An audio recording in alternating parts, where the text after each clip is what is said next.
We begin with the crisis at the border. Fewer migrants are now camped under the bridge in Del Rio. Let's go live to Anastasia Bolton with the KENS 5 border team, who is there now. And Anastasia, the numbers are going down. Where are the migrants heading?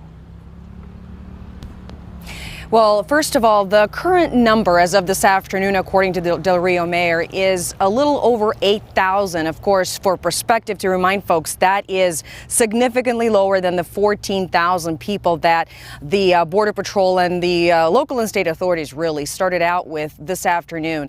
So before I tell you where the migrants are going, let me kind of explain to you where I am. Because of local folks, we are, and state law enforcement rather, we are inside the location where the migrants are being processed.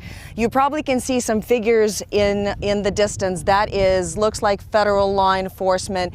And in the distance further down, this is the Del Rio Bridge, are white buses. And the white buses have been coming in and out of this area full of Haitian migrants. And now to where they're going. According to Border Patrol Union, we're told that they're being dispersed through basically every single Border Patrol sector in this area that could take them, because they have to be taken inside a facility to be processed. Now, there's a facility in Eagle Pass. It is, I heard, at capacity, if not over capacity.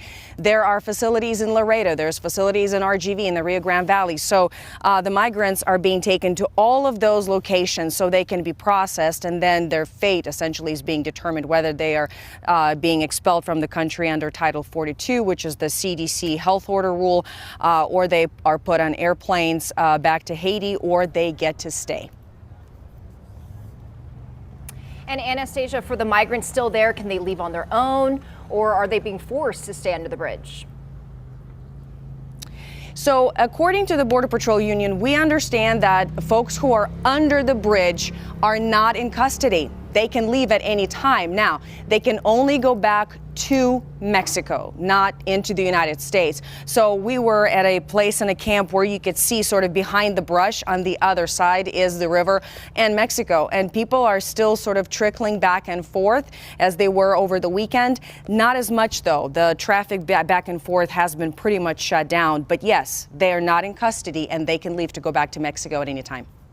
Thank you, Anastasia Bolton, live in Del Rio.